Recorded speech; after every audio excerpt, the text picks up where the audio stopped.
Welcome to the show, everybody. Happy Friday to everybody out there watching. We really do appreciate it. So, here's the thing. If Anthony Fauci did nothing wrong, why did he get pardoned? Why was he preemptively pardoned? Not after a conviction, not after charges. Before any of that, a preemptive pardon. That has always bothered me. I know it's bothered you because pardons are supposed to close the book on known, established conduct, wrongdoing. But when someone receives one before the legal system has even had a chance to fully investigate, people naturally begin asking why. It seems like a cover-up, and that's because it was. They start wondering what those in power believed might eventually come to light. Now, we've had another round of declassified documents released by Director of National Intelligence Tulsi Gabbard. These disclosures, in my opinion, represent another bite at the apple. I hope we'll get more, but it really depends on who's going to permanently occupy the next slot. I'm not fully confident that the guy from the Southern District of New York is going to continue Tulsi Gabbard's legacy. But it is another opportunity right now to examine the evidence that the American people were told for years either didn't exist or was some sort of crazy conspiracy theory. Tulsi Gabbard has done an amazing job. And given what we know about the intel oligarchy, she has equipped herself well to serve the American people. All of this, all of her work, was done much to our intel overlords' dismay and terror. And we'll get into the specifics of the director's report here in just a moment. But the nuts and bolts of it are that Anthony Fauci is a generational serial liar who funded bioweapons. Full stop. Now, one of those bioweapons accidentally or unintentionally escaped from a lab in Wuhan, China. Now, that is where my own thinking begins to diverge, the accidental part. I don't believe COVID was an accident. Some people still do, and that's fine. Funding gain-of-function research certainly wasn't an accident. That's what a lot of this report lays out. And the pardon of Anthony Fauci wasn't an accident either. And so if my intuition is correct, the obvious truth is that Fauci couldn't have done this alone. The intel oligarchy, the deep state, likely elements of the United States military had to be involved as well. And if that is true, it means parts of the United States government didn't only turn against Trump, they didn't only turn against the American people during an election year. It means that parts of the United States government turned against the entire world's population. Think about that for a second. Which again, if that's true, it means that the United States of America was party to an action that puts this country, our country, in the history books with some of the worst governments of all time. Stalin's Soviet Union, Mao's China, Hitler's Germany. According to estimates, the COVID excess mortality rate, meaning the deaths from COVID and the deaths caused by the lockdowns and delayed medical care and a lot of other variables, is somewhere between 15 and 20 million deaths of people worldwide. Think about that for a minute. Just kind of marinate on that for a second. Those are the stakes, and that is why there are people within the intel community who I believe are responsible for this, including Anthony Fauci, that are going to do anything they can to keep this idea from being a common dinner table conversation. Like, the sky's blue, we all agree. The U.S. government intentionally released a virus on the entire population and killed millions. They don't want that to be just a common fact.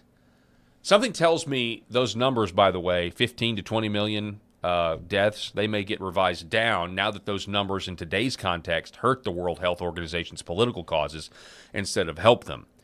So if the outbreak was intentional, it changes things in a giant way. It's Friday. Happy Friday to everybody out there watching. Happy Kwanzaa. The Paul Harrell program starts right now.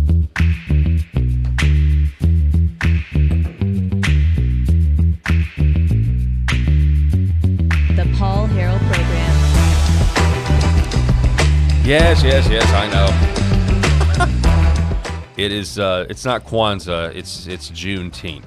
So I want to give a shout out to the LFA chat. As always, we're broadcasting from the great state of Arkansas here on LFA TV, as well as the Paul Harrell program, YouTube, Ex-American News, Facebook, and also Hometown TV in North Central Arkansas. We really appreciate everybody out there who's watching, and we'd love for you to do all the things. If you're watching on LFA TV, we want you to like, we want you to subscribe. If you're watching on the Paul Harrell program YouTube page, which we're trying to grow, we want you to like, subscribe, click the little bell to receive notifications. Smash that like button, as the kids say. I very much appreciate that. So we're going to talk about this Tulsi Gabbard thing. We're also going to talk about what's going on in the Middle East, because, you know, over the night you've got Israel and Hezbollah fighting again, or Hezbollah and Israel fighting again.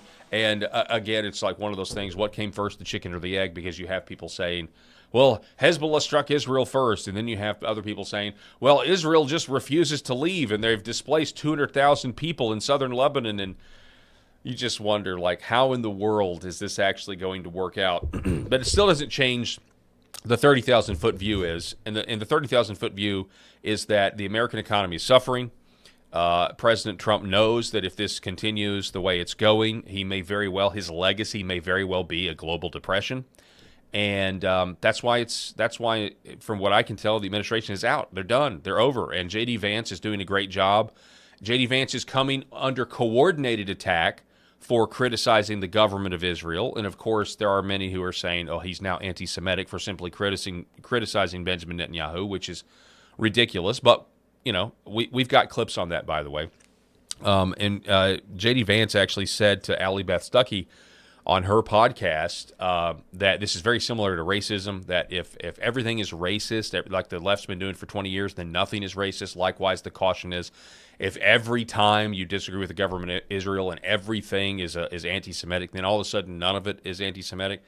It's pretty incredible that's coming from the vice president. But what you also have to understand, and then what a lot of people are not willing to entertain, some on the internet or whatever, on X, is that J.D. Vance taking to the podium. Have you ever considered that J.D. Vance taking to the podium yesterday in front of the White House press corps, that he is saying those things because President Trump wants him to say them? Ever thought about that? And he's already parodied. I mean, in the last 3 weeks, President Trump, according to Axios, and Trump confirmed this in an interview, he called Benjamin Netanyahu, quote, an effing idiot who would be in jail if it wasn't for him, okay? So President Trump himself, to all of the neocons and the pro-war party, President Trump himself has already basically said that you can criticize the government of Israel and not be anti-Semitic, unless the neocons want to say that Trump now is anti-Semitic, which I suppose they might say that. Who knows? But let's stick first with, I'm going to ramble, you'll have to forgive me. Let's stick first with what's going on with Tulsi Gabbard. Here we go. Let's get into it, right? Big deal. I think last Friday we had the disclosures of the bioweapons labs. Last Friday, Tulsi Gabbard disclosed the bioweapons labs in Ukraine, as well as other places, which was also considered a conspiracy theory by some.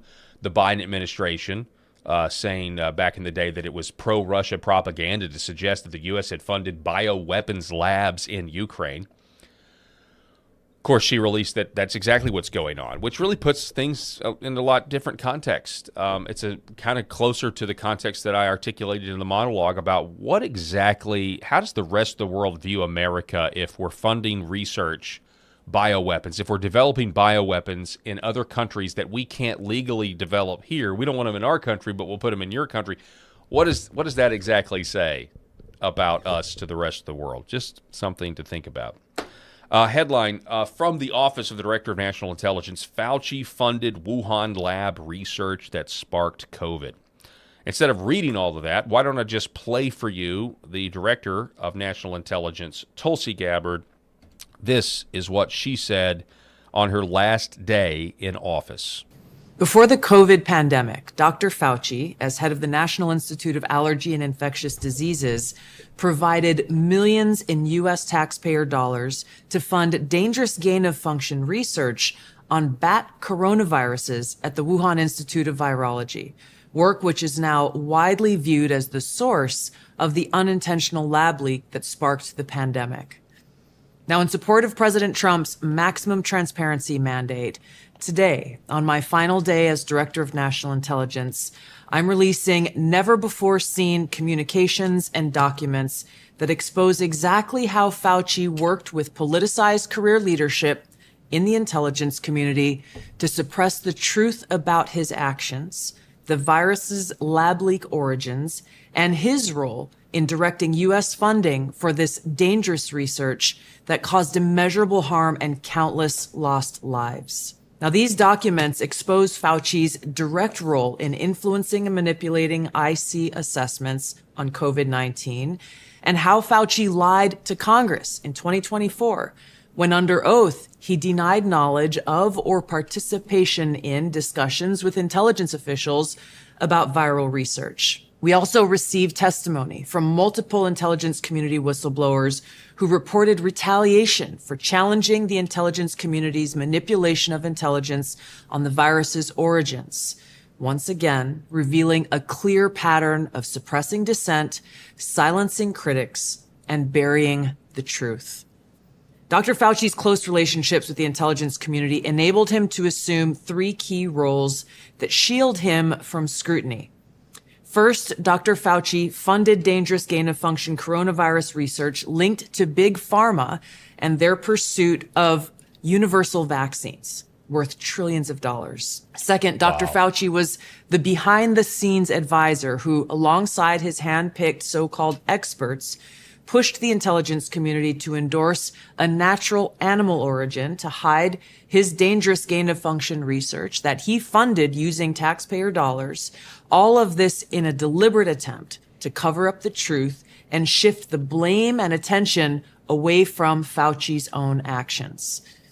Third, Dr. Fauci became the nation's pandemic pundit, and he publicly pushed lies, disinformation, and censorship using every platform available. Now, according to hundreds of reviewed emails, which are included in this release, the intelligence community almost always incorporated Fauci's recommendations. He promoted a fraudulent paper whose publication he helped prompt as legitimate information for intelligence community consideration. Senior analysts praised Dr. Fauci not as a policymaker, but as what they called an unbiased guide to the real coronavirus experts, while deliberately ignoring experts who might dissent from Fauci's narratives. Now, Fauci didn't stop there. He blatantly lied to Congress under oath during his 2024 testimony to the House Select Subcommittee on the Coronavirus Pandemic, denying that he ever spoke to any intelligence agency about COVID. Now, the correspondence I'm releasing today directly contradicts his sworn testimony.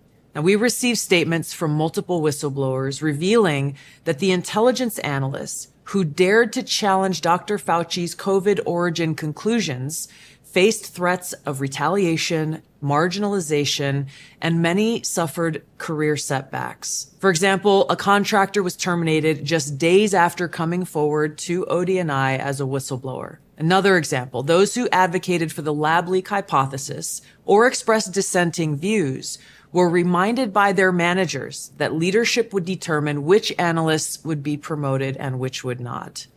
The message was clear: go along or be punished.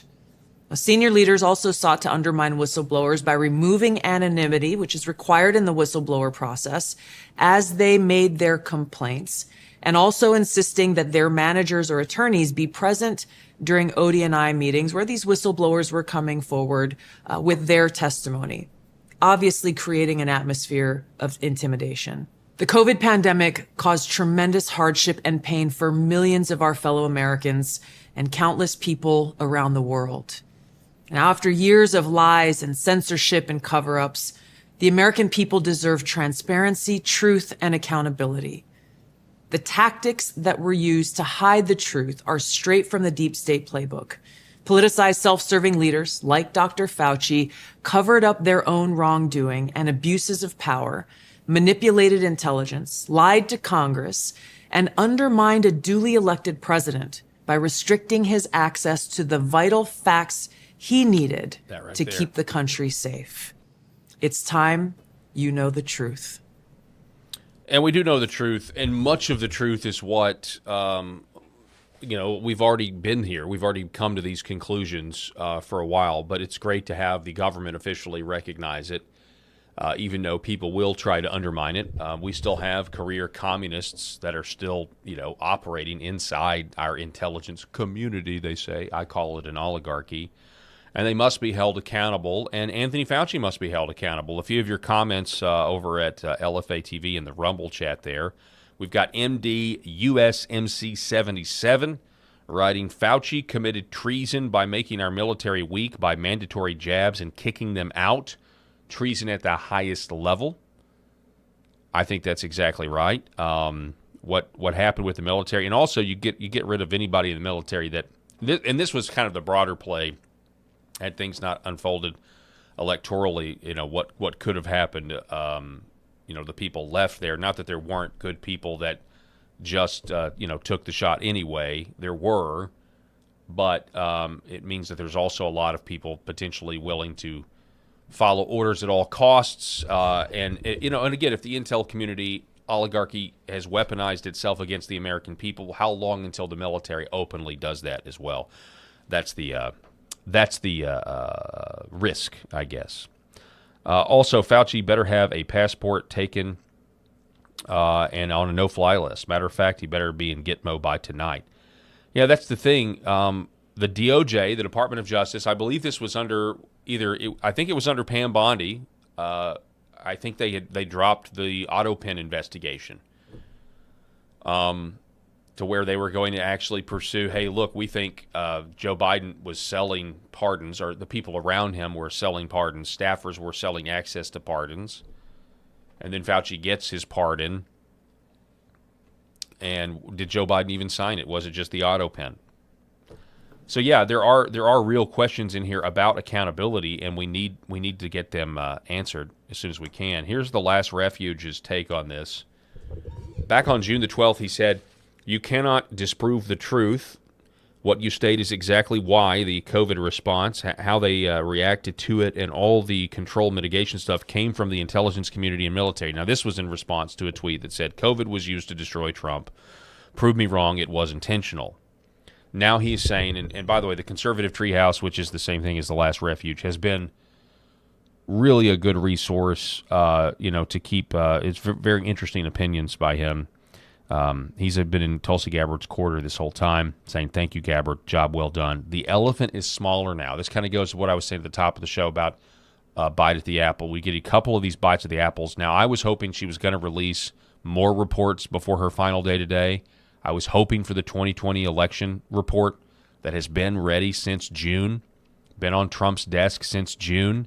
I was hoping she was going to release the 2020 election report.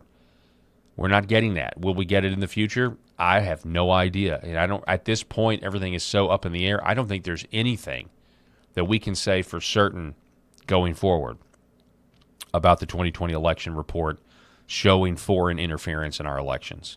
And that also, I really hate that too, because Emerald Robinson, to her credit, has some very interesting reporting. And I don't know. I mean, I've reported on it, right, about why Trump was elected in 2024, why the steal did not happen in 2024 the way it obviously transparently happened before us. I was wanting the 2020 election report to come out to see, okay, how much of Emerald Robinson's reporting will be confirmed, how much of it won't be confirmed. You know, I was really wanting to know, get a gauge here. What is the government willing to admit, right? And I think with anything, keep in mind, Tulsi Gabbard is saying that Fauci was responsible for the unintentional lab leak, meaning he funded it and then it was unintentional. But I don't believe it was unintentional, okay? Just like there's other things in the 2020 election fraud. There's varying degrees of fraud. Obviously, the mail-in ballots. Obviously, I believe the voting machines are corrupt because we're talking about ones and zeros, and with artificial intelligence, it's just like, don't have a lack of imagination. We shouldn't let technology, especially with the rise of AI, pick our leaders. It just makes no sense. But then you get to the Venezuela connection, because there are some people that think that Maduro, one of the reasons, many reasons, but one of the reasons Maduro got nabbed was because of Venezuela's software, that this software that ended up infecting, or the software that was used in these voting machines, a lot of redundant companies that are named different but essentially do the same thing. It came out of Venezuela, got to the shores of America in Florida sometime in the early 2000s. Now, when you start going down that path, then you start thinking, have we had a legitimate election since the 2000s? And Emerald Robinson's story goes something like they got the data to Elon Musk, and Musk knew that it was real. They were going to steal it, and there was a counterattack on a computer lab in Serbia to make sure that Donald Trump, that Kamala Harris would not win, or they wouldn't be able to steal it for Kamala in 2024. I don't know if that's true, but I'd love to read Tulsi Gabbard's report on what she thinks when it comes to foreign involvement in our elections. We don't have that yet. So I am disappointed, but at the same time, I also appreciate the environment that Tulsi Gabbard is in. The head of the Select Intelligence Committee, Rick Crawford, was in that chair right there 3 weeks ago telling us that Tulsi Gabbard's DNI operates on CIA computer systems. So the CIA has an open book test. They can see what she's doing, which gives validity to the CIA whistleblower, the only active CIA employee to ever testify before Congress, actively, saying, look, they're basically trying to sabotage this. So we will see. I want more. Here's some more fallout. Here's some more reaction. Actually, this is from Tulsi. She says, I walked out of the office of DNI headquarters for the last time. Thank you, President Trump. I remain grateful for the profound honor of serving the American people and our nation as the Director of National Intelligence. Senator Rand Paul, who has been one of these senators who has gone directly after Fauci in a variety of different ways, says on her last day, DNI drops a bombshell with even more evidence of Fauci's collusion with a politicized intelligence community. This release includes additional documents revealing the truth about the lab leak origins and Fauci's lies to Congress under oath. I've referred Fauci to the DOJ multiple times for criminal prosecution over his web of lies. Thank you, Director Gabbard. We also have this. So this is Richard Barris, the People's Pundit, also thanking Tulsi Gabbard, saying that we now know for certain why Joe Biden gave Anthony Fauci a pardon. From this point on, the only time we should refer to him as a doctor is when we call him Dr. Death. The man is literally a mass murderer. Yeah, I agree with that. Anthony Fauci's a mass murderer, not only for funding the gain-of-function research and trying to cover it up to save his own skin. We're not even talking about remdesivir. You guys remember remdesivir, don't you? This was the drug that Fauci recommended to everybody to treat COVID patients. This was the drug that was used as people got sick and walked into hospitals. They walked into hospitals and they never walked out. And we were all told, well, that's because the virus is that bad. It's that deadly. And, you know, there were little signs. There were little signs at first. Fauci prescribes remdesivir as the treatment for COVID. And these New York doctors come out, the media, there, ready to report, ready to sensationalize everything. And the New York doctors, what do they say? They say, we don't understand this virus. It's out of control. We're getting these people in here and they're developing secondary kidney infections because their bodies are taking on water and we don't know what's going on. We don't know why this is happening.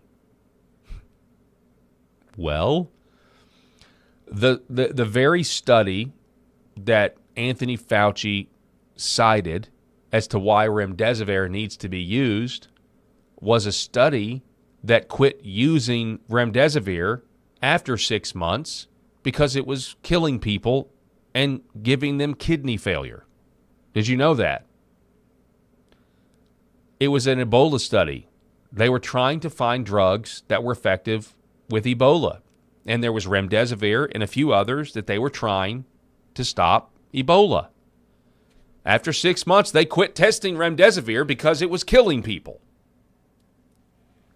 It was giving them the same kidney failure that you were hearing here in America. And everybody just looked the other way. Now, there are people online saying, hey, I think remdesivir is actually making the patients worse. Now, so when you say like mass murderer, when Richard Barr says this guy is a mass murderer, he really is. Not just for doing gain-of-function research on bioweapons that you couldn't do in the United States legally, so you outsource it to China or wherever. Although I have some questions about Ralph Barrick at the University of North Carolina, Chapel Hill, who was doing that research right here in America. But, and by the way, go look it up. Rand Paul knows who Ralph Barrick is. You can look this up. Rand Paul wrote an op-ed on Fox News years ago wanting more answers from Ralph Barrick about this. But nobody wants to really talk about remdesivir. And we talked earlier about dinner table conversation. Like, if it's ever just standard dinner table conversation that your local doctor was following the advice of Anthony Fauci and giving people remdesivir, and it was the remdesivir that was killing them, even though it got recorded as a COVID death, there'll be a lot of people upset with themselves, but also with Anthony Fauci. So, yes, I agree. I also agree when he says best director of national intelligence in the history of the Office of DNI. That's what Congressman Rick Crawford said. Sat here on this show, said she was the best and she took her job seriously, was not just a placeholder, actually did the job the way it was intended to be done statutorily, and they hated her for it. They targeted her for it. People tried to promote rules that would neuter the position, all because she's the first one that wasn't in the club. Matter of fact, she's the first one that has fought wars overseas. You know, she fights wars overseas, right, in the endless Middle East wars. She comes back and is like, you know, I don't recommend that. I don't think we should do that again. You're anathematized. You can only serve in government and serve your country in the military if you go overseas and fight and come back and become a government official and say, you know what, I wholeheartedly endorse that and recommend it for everybody. You need to do it too. But if you're somebody like her who went over there, comes back and says, you know, I don't think these wars are actually good, you can't hold office, especially not in the intelligence agencies. Anyway, that's the way I see it. Gina Milan, quote, I'm sick to my freaking stomach reading Tulsi Gabbard's declassified bombshells. They laid out the entire treasonous plot, weaponizing the Zelensky phone call to impeach Trump, with Rudy Giuliani squarely in their crosshairs next. This wasn't politics. It was a straight-up coup by corrupt deep state actors to overthrow the will of the American people. These people belong in prison for this excrement, deeply disturbing and downright terrifying. So what do some of these documents say? I mean, my goodness, look at this. We do have some redactions here. But so what she's getting at here is that this wasn't just about COVID, that the documents lay out that this was a never-ending series of the intel oligarchy trying to take out Trump, okay? And so when she talks about how the entire treasonous plot, they laid out the entire treasonous plot in the documents, weaponizing the Zelensky phone call to impeach Trump. Why did they weaponize the Zelensky phone call to impeach Trump? Now, you're going to have to bear with me here and just remember, why did they weaponize the phone call with Zelensky to impeach Trump? Could be a lot of reasons. He mentioned Joe Biden, who was, you know, one of the potential candidates that was going to challenge him in 2020. I actually think, though, the phone call in mentioning Biden made Biden get in the race so that he could use running for office as a means to insulate himself from prosecutions. Because who wants to prosecute your political opponent? That was back when that kind of thing was frowned upon until they did it on Trump. The real reason that phone call was flagged was because Donald Trump mentioned CrowdStrike. He mentioned that Ukraine, to Zelensky, he said that Ukraine has the servers, the DNC servers, were actually with CrowdStrike, and they were in Ukraine. These are the DNC servers that were supposedly hacked by Russia. So now you have to go back even further. So so the Zelensky phone call ties to Russia hoax. What had just happened before the Zelensky phone call? Robert Mueller had testified. You remember? Robert Mueller had testified and concluded Donald Trump didn't do anything wrong. So they have to use the Zelensky phone call to reignite the smoldering narrative that Trump is a Russian agent. Okay. So those were the series of events. Russia. We're going to get him. Of course, we now know that the Russia investigation with Mueller was more about covering up what the intel agencies had done than it was about trying to get Trump, because they actually, they put a geriatric patient, Robert Mueller, on the stand. He clearly didn't know what he was doing. It was foreshadowing what we were all going to have to endure with Joe Biden for 4 years, okay? And just everything was laid out. And so the fact that Gabbard is in these documents about COVID, connecting this to the Zelensky phone call and the fake impeachment, which, Gabbard also has revealed, what begins to formulate is a series of different plans. A series of different plans that just kept failing. Plan A, Russia, then that doesn't work out. Plan B, he's targeting his political opponents, although he's really asking about the DNC server, because if the DNC server wasn't hacked by Russia, who was it hacked by? Well, that brings us to Seth Rich and that conspiracy theory that we're not supposed to talk about, which will eventually be revealed that was true, that a DNC staffer was the one that leaked the emails and that he was murdered, allegedly. But no, if it was Russia, then we can use that piece of information and we can, potentially, if Hillary Clinton wins, we can go to war with Russia via proxy in Syria. And then, of course, Trump won, and they didn't get their war in Syria that they really wanted. And so they waited for Biden, and then they got the proxy war they wanted in Russia and Ukraine. Just had to go a little further north. So that's kind of how I see the world. But this was a series of plans, plan A, plan B, and then COVID was the plan. COVID was like, well, it's an election year. What are we going to do? The red-headed libertarian says, quote, Fauci appears to have been the mastermind behind a crime against humanity. His pardon for any potential crime was signed at the 11th hour by the auto pen. This stain on the world needs to be investigated by a third party and adjudicated by the Supreme Court. In the meantime, other countries should charge him with bioterrorism, and the International Criminal Court should charge him with crimes against humanity, and states should make his life hell with civil offenses.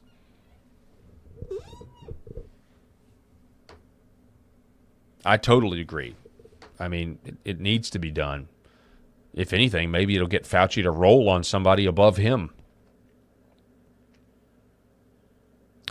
Bucklebrush Jones in the LFA chat. Julian Assange said it wasn't Russia. It was Seth Rich, and they used Abrego Garcia to murder him. Oh, interesting. So you think it was cartel-related hit? Let's see, what else do we have? People are praying for Tulsi Gabbard in the chat, urging people to pray.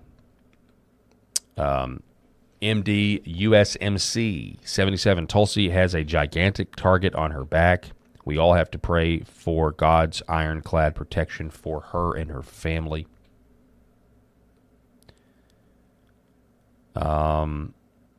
W. Wilson, 1964, writes, and Trump has known this all. This is why he makes the decisions he does. People need to stop questioning him. What else do we have? Gabbard will go down in history as a hero. Bad Moon writing, depopulation is real and was planned, a brief in 2008 by the World Economic Forum. Yeah, so you can kind of have this Venn diagram of different circles of, different goals that, could certainly be accomplished. I mean, it's no secret that, there are obviously still people in positions of power that think the world is overpopulated when in fact, actually the decrease in populations is going to hurt, right? It's going to hurt the whole planet. We're actually looking at a situation where we don't have enough people to do the things we need to do to keep things going. But maybe the real reason they wanted to depopulate is because they knew AI was going to take over. And you've got Novel Harari, the gay the gay guy, the gay lieutenant in the World Economic Forum, who said, we don't know what we're going to do with the people. I mean, transhumanism is going to be a thing for the wealthy and the elite. We don't know what we're going to do with the average worker. And he literally said at a World Economic Forum event, video games and drugs kind of is like immersive video games and drugs is kind of the only thing we got so far. So the more of us there are, the harder we are to control. And this kind of leads, you talk about overpopulation, this if you really look, I'm going to reiterate this because this is in my opinion, a salient point that gets glossed over, and I didn't come up with it, but Jeff Younger convinced me of this, and he's right. Out of everybody in the world, for the most part, the only people who still generally agree with the Bill of Rights, the two big ones are, the right to free speech and the right to privacy. Let's say that I think those are the two biggest ones. I can say what I want and I have a right to my privacy. The American middle class, that's it. The American middle class, okay? We are, in general, the very, very wealthy, they don't really care. Very, very poor, they'll do anything to get out of their poverty.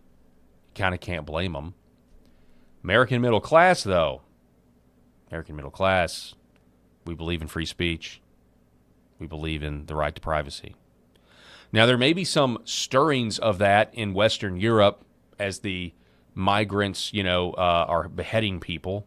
But I'm not even sure those are a majority anymore because there's still some that are so, consumed with the DEI, woke sex, religion, brain rot. I'm not really sure that it's a majority, But I think the American middle class believe, hey, I'm an American and I have a right to be left alone. Go away, kid. You're bothering me. This is actually becoming more and more unique and more of an anomaly compared to the rest of the world. So how do you end that? Well, you shrink the middle class.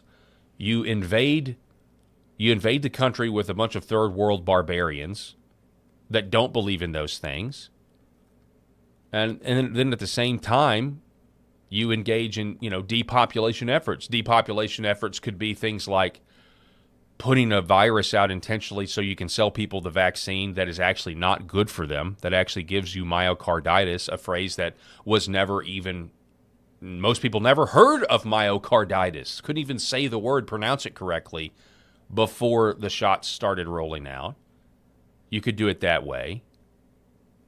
Another way you can end the population is through abortion, okay? 50 million babies have been killed since 1974. It's way more than that now, but it's even more than that when you consider the babies would have had babies and the babies would have had babies by now. That's another way that you shrink the middle class, okay? And then the latest one that's patently obvious is the trans sanity. We have, and this is directly tied to the Great Replacement, which is, about decreasing the amount of white people that are allowed to have a country. And so most of the trans stuff that's affecting, young women and young men, it's affecting white men and white young women.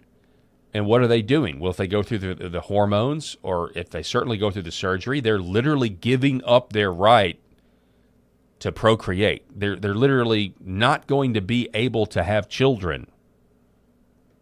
That's depopulation.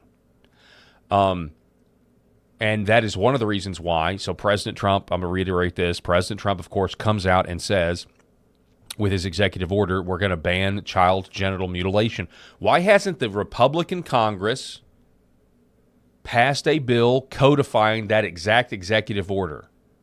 Why hasn't the Republican Congress codified that exact executive order that Donald Trump said you cannot mutilate the genitals of children and call it health care? Republicans haven't done anything with that. Why? A standalone bill. It would pass. It would have to pass. Why hasn't that happened? And this is the sad truth.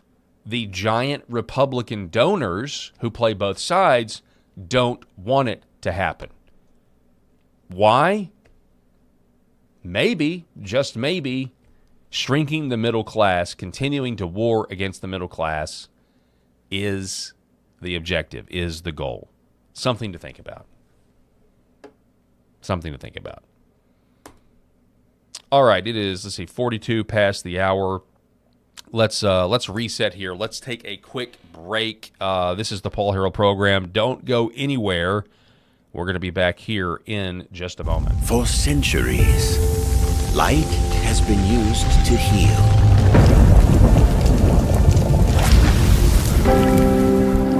Awaken the body with Red Vive.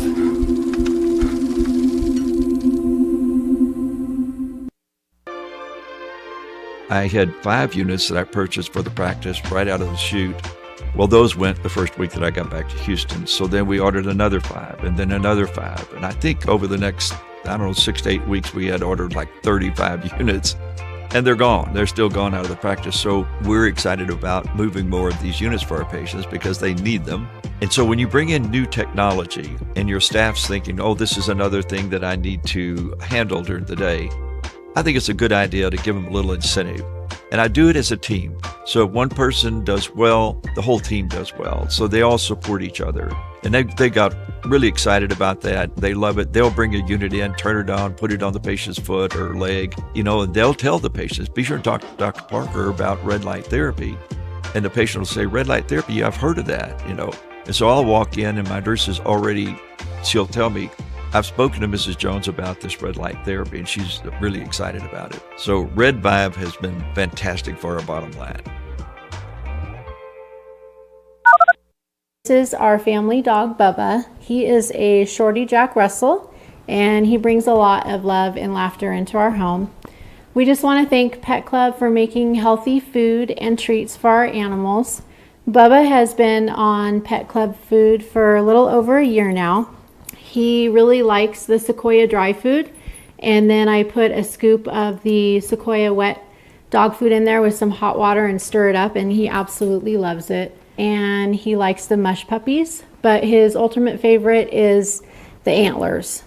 Those keep him busy for a really long time, and he really likes them. It makes us feel really good that the food and treats that we give him have healthy ingredients in them because we want him to be around for a really long time. Our previous dog was a lab, and his name was Titus, and we fed him in bulk, and we would just get his food from the big box grocery stores. And unfortunately, that food wasn't very healthy for him, and he ended up getting cancer and passing away. So we didn't want to make that mistake with Bubba. So we were really fortunate to find Pet Club and find some really healthy food for him to eat. So we would just like to thank Pet Club, and we just really appreciate the healthy food that they make so we can keep this guy around as long as we can.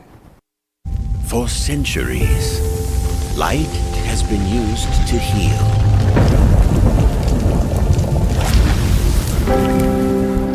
Awaken the body with Red Vive.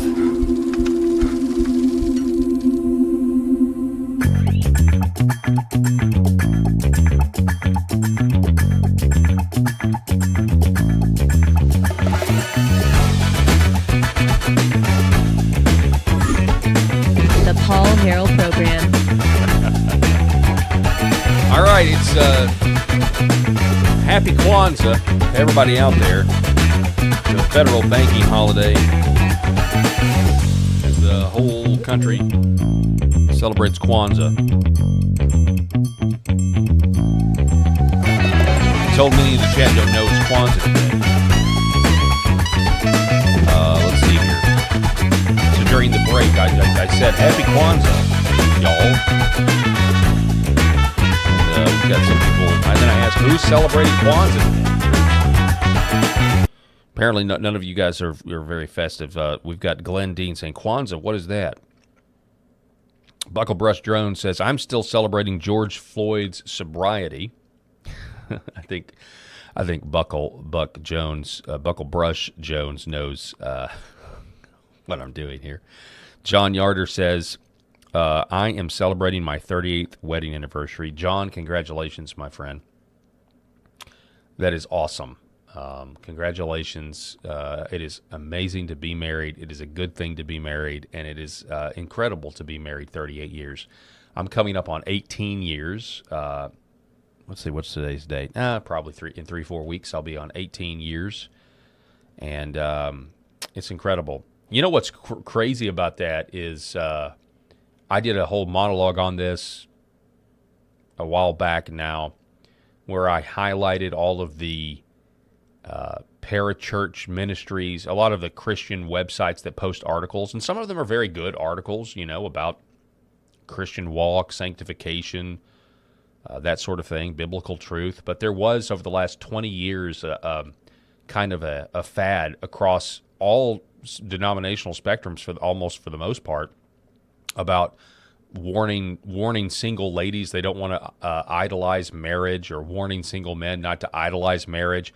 Then there were other articles about idolizing motherhood. Don't make motherhood an idol. Don't make your kids an idol, and all of these things. And it's just like, wow, that's really the priority with the Christians today, when our society has the lowest marriage rates that it has had ever. Our birth rates are collapsing. We're murdering our kids, and we're telling young Christian women that they shouldn't idolize the family. And by the way, shouldn't idolize anything. But is that really the risk? Is that really the sin risk right now? Is trying to somehow tell young men and women that maybe their anxiety or their anticipation, anxiety is the wrong word, maybe their desire to get married is a good thing and it's healthy, and you should pursue that. You should pursue that end, because that is what you need to do. Better to be married than burned with passion, that sort of thing. It's just kind of crazy when you think about it. It's like, wow, that's not it at all. And it's kind of in the same vein. There were some sermons delivered and churches delivered, or websites with articles in the wake of the gay marriage ruling. Gay marriage, okay, destroying the institution of marriage. There were some people who preached sermons to their congregation about, maybe you're too upset over the gay marriage ruling and you're idolizing the family. What a great tactic to get the congregation to sit on their hands and not organize politically to try to reverse certain things. Yep, Sly 57, and a high divorce rate. You are exactly right. You are exactly right on that. Calpurnia 61, congrats, John. I'll be 35 years in September.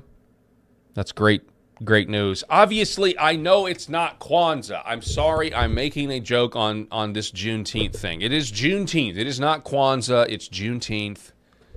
I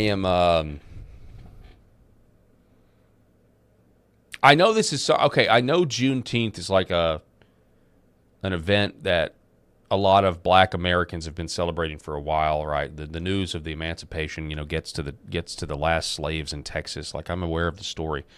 But the whole reason why it's now a federal banking holiday is because of George Floyd. And that's why it's a difficult thing to, that's why it's a difficult thing. Like, the whole thing, the reason it's actually recognized is because of George Floyd. And, of course, we know the narrative surrounding George Floyd is based on lies. Is based on fentanyl-laced lies. We know that. And so it's like, okay, whatever. And I will tell you this, though. Talking to business owners in my own community, this banking holiday is very inconvenient for them. I mean, like, even bankers that get to take the day off are just like, it is been a nightmare this week getting ready for this banking holiday. Wire transfers getting cut off yesterday, and many people not going to be able to get their paychecks until Monday. And I know that happens on any holiday that falls on a Friday or a Monday, but it's people still haven't adjusted to it, I guess, right? This is only, the second year? Is this the second year it's an official holiday? So people haven't adjusted to it yet. And a lot of people, I am told, are saying, wonder why Trump is still keeping this around. Why hasn't Trump canceled Juneteenth? And my answer is like, there's literally no way that happens.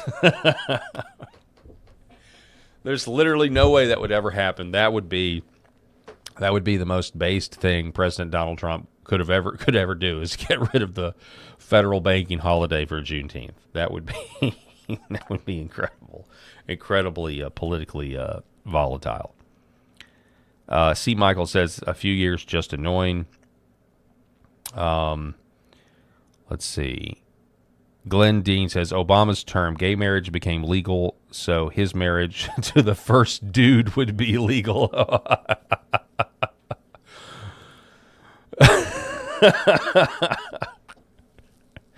I don't know. Illinois may have already had gay marriage at that point. Who knows?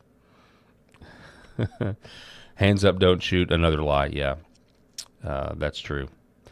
So I'll comment a little bit more on the whole Juneteenth thing later on, because Obama's out there talking about it and once again criticizing the Founding Fathers in a intentionally historically illiterate way, to try to support his modern 21st century politics, which are, race-based communism, essentially. So we'll talk about that. And there's also I think there's an article in the Federalist telling why we conservatives should embrace it. And again, the reason why I think conservatives have it, it's not that we're for slavery. It's that it's a tough thing if you really understand the context of why it's a federally recognized holiday. It's because of the George Floyd lies. So it is what it is. But sound off. I mean, did you guys notice any of that stuff about the even focus on the family? This was the key kicker in the monologue I did weeks ago. Even Focus on the Family had their ministry for young adults posting articles about, be careful, you don't want to idolize getting married. What are we doing? What are we doing? Makes absolutely no sense. And, yeah. There hasn't been an appropriate, thorough admission and postmortem of what has happened in terms of the communistic presuppositions that have been accepted into so many areas of our life, including, in general, the American church. There's a lot of people that don't even realize they have been brainwashed through an education system that has them accepting communistic ideas as like the acceptable reality. And you're seeing people start to question that, and you can go too far with that, of course, but you can go on the other side of the road and then cross into the ditch there. But anyway, what are we going to go to next? Okay, yeah, let's get to the Middle East. Let me check if there's an update first on what's going on in the Middle East before I get to the most current thing. So, I mean, I've got this headline here that's saying that Iran has closed the Strait again, the Strait of Hormuz, by J.D. Rucker. Let's see if there's anything else. Let me refresh my Twitter feed real quick. Hang on one second. I've got a lot to get to, Rest.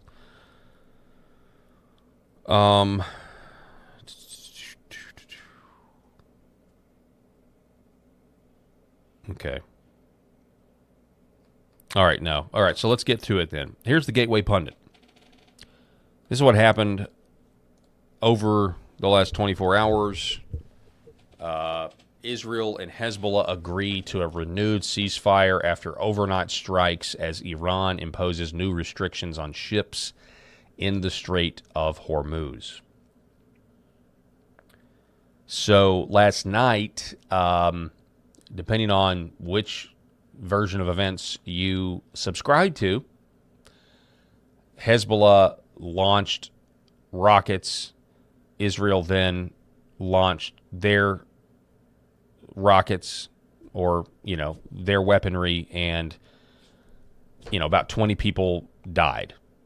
I think confirmed 4 Israeli soldiers died, and then Lebanese, we're told they were terrorists, although we don't really know. There's difficult to, it's President Trump that said, hey, you don't need to knock down a whole building. I don't think they knocked down an entire building this time, but I could be wrong. You don't need to attack Beirut. I don't think they attacked Beirut. But what apparently is at issue is that while we're dealing with Iran, Israel has displaced, I didn't know this until today, 200,000 Lebanese, and they're saying they're not going to be able to return to their homes. They're basically taking the land of Lebanon in the south there. Iran doesn't want that to happen if we're going to move forward with some sort of peace. And again, the cards remain what the cards are. I mean, Rob and Eric sat here yesterday and were saying, they think Iran is going to break the agreement.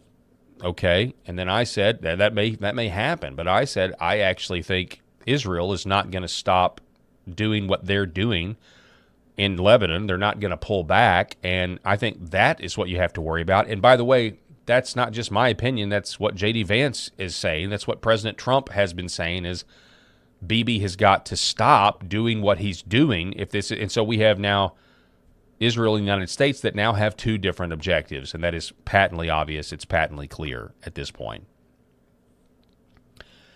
And President Trump says we've got 4 weeks of oil left. There's other people that say that, hey, look, this may trigger a global depression, and that's another one of the reasons we're just essentially saying, hey, we're going to cut some sort of deal. We're going to get out of here. We're going to remove the blockade. We got to get the oil flowing again. Now, before the show started, I was talking to a relative of mine who's in town visiting, and he's actually in the oil and gas business, and he said that a lot of these Arab states, a lot of these Gulf states over the last 10 years have really done a lot of work on their infrastructure to try to bypass this whole Strait of Hormuz topography problem by, creating pipelines and stuff like that. He said if these pipelines had not been built over the last 10, 15 years, that this crisis we would have had $200 a barrel of oil. And that how in the next 10 years, 10 years from now, that this Strait of Hormuz problem actually may be not even an issue as they continue to build the oil pipelines into the future. And I believe he knows what he's talking about because this is literally his profession. So the price of oil, dictates whether or not it's profitable to, do exploratory drilling or that sort of thing. Here is Vice President J.D. Vance. So these are some of the So over the evening, I witnessed this and I tweeted about this. You can follow me over on X at Real Paul Harrell. Everybody that is pro-war, pro-Israel, or an American neocon, which means you're pro-war and pro-Israel, they were all piling on J.D. Vance. To the point that even pro-Israel voices now are starting to say that this is actually politically really bad to try to pile on J.D. Vance because it's going to hurt Marco Rubio's chances. And I'll get into those tweets here in a minute. But here is a professor by the name of Jeffrey Lax. He did not like it when J.D. Vance said this. All the Axios report, that Netanyahu is fuming. That's not reflective of the conversations that I've had with him, but maybe he's saying something to somebody else that he's not saying to me. What I will say, and this does bother me, is that you've seen people within Bibi's cabinet who have come out and attacked the deal and in some ways very personally attacked the President of the United States. And I guess my message to them would be twofold. Number one, Donald J. Trump is the only head of state in the entire world who is sympathetic to the nation of Israel at this moment in time. And he happens to be the head of state of the world's superpower. If I was in the cabinet of the Israeli government, I might not be attacking the only powerful ally that I have anywhere left in the entire world. And the second message I would give to some of those cabinet members, Bibi, to his credit, has not gone down this path, but to some of these cabinet members in Israel who are attacking the President of the United States, the other thing that I would say is that over the last 3 months, 2/3 of the defensive weapons that have protected your homeland have been built by American hands and paid for by American tax dollars. The problem for Israel is not Donald J. Trump. And anybody in Israel who thinks their biggest problem is the President of the United States needs to wake up and smell the reality of the situation that country is in. Those were very strong words from an American vice president. We've had very strong words from our American President Trump. over the last 3 weeks concerning this very issue. And the people that were all for war have now turned on President Trump. Apparently the polling in Israel for President Trump he's not as popular as he was 3 weeks ago. And that's got this guy, Professor Jeffrey Lax, saying this man cannot be the next president of the United States. I was shocked at these disgusting, morally reprehensible comments. Also, what a huge lie that Israel has no staunch allies besides the U.S. But even if it was true, why on earth would you say this except to cause it? It's these kinds of reactions that are going to make people like Israel or be sympathetic to their cause even less. Because I think a normal, rational person listens to what J.D. Vance says, in a world where there are other countries and that we don't have these, that just because you're allied with a country doesn't mean you're the same country. That's the whole point of being an ally. You still maintain the difference between the two nation states. But to call what J.D. Vance just said there disgusting suggests that you, who are offended by that in that way, to call it disgusting, that you're detached from reality. And it is also, let's be clear here. This is something you say when you have come to the conclusion that somebody's an anti-Semite. Oh, that's disgusting. And you got to say it with your eyes closed. Oh, you got to clutch your pearls. Disgusting. Disgusting. Bucklebrush Jones in the LFA chat. Israel needs to listen to JD again closely. Here's President Trump sitting down with Axios. This is what he said. Are you going to be able to control Israel from attacking Lebanon? Yeah, I will be. I mean, How? I wonder. They have a lot of respect for me, and they do as I say. Are you going to be able to control Israel? They have a lot of respect for me, and they do as I say. That's going to make Mark Levin go absolutely nuts. But I mean, this is 100% true. Like, they depend on us. Essentially, how is Israel really, when you look at the situation that they're in, how are they anything but a welfare state if they're this dependent on us and our weaponry and everything else? Then logic would suggest, yeah, you are going to do what the American president says. Now, the Last Refuge Conservative Treehouse says that statements like that you just heard is a positive development, because when Israel doesn't do what the president says, the veil of pretense, false respect drops. And that is what we're witnessing right now unfold before our eyes. And the next 60 days, because this memorandum of understanding is going to continue as further, as hopefully they meet. Let's assume that it continues. The next 60 days, you are going to see an information war, the likes of which we may have never seen before over this issue. And it's going to be incredible. Here, case in point, as the strikes were going on last night, the war continuing, Iran pulling out of talks in Switzerland, JD not going to Switzerland, Mike Pompeo, didn't he get his security clearance stripped? He's out there signaling, I want to thank the IDF, I want to thank Mossad, I want to thank Israel for killing Hezbollah. You're going to see so many people counter-signaling what President Trump is trying to accomplish here by getting us out of this conflict. Alex Bruowitz saying, hello, Mark Levin Show. An Israeli source confirmed to the Times of Israel that the Israeli government will be using you and other right-wing media figures to try to influence the president's deal. The Times of Israel says that Benjamin Netanyahu, quote, plans to use media figures such as Fox News, Mark Levin, and pro-Israel politicians to get his message across to Trump. This is going to be this is going to be at an 11 over the next 60 days, so gird your loins. From Axios this morning, quote, frankly, if I were the vice president, I'd send the neocons flowers for their gracious help in making him face this in making him the face of the Indian war. This is talking about Vice President J.D. Vance. R.N. McIntyre says neocons think they can still dictate the opinion of the base, and their personal despair reflects that of MAGA. In reality, Trump dictates the opinion of the base, and as soon as he was done with Iran, so were they. It's Trump's party now.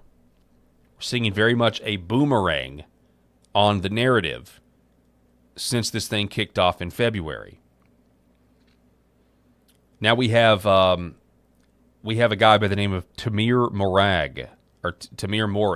Okay, he says, when J.D. Vance says tonight that Trump is the only head of state who knows sympathy for Israel today, and that 2/3 of the defense means that protected Israel were produced by American workers and funded by the money of American taxpayers, the subtext of his words is, no one likes the state of the Jews, which lives off the money of American taxpayers.